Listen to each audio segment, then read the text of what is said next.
Hi guys, welcome to the channel. In today's video, I am going to show you how you can activate Lunar New Year theme on Instagram. So the first step you simply need to do is to open Play Store and you need to search for the Instagram. Click on that and you need to update Instagram application first. Once you done that, you simply need to do is to open Instagram.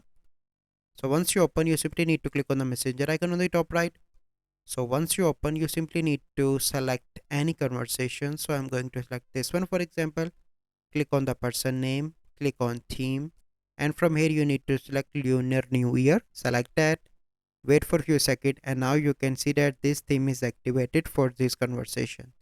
So this is the process. I hope you find this video helpful. If you find this video helpful, must like this video, subscribe to our YouTube channel for future videos. We'll see you in the next video. Thank you. Have a good day.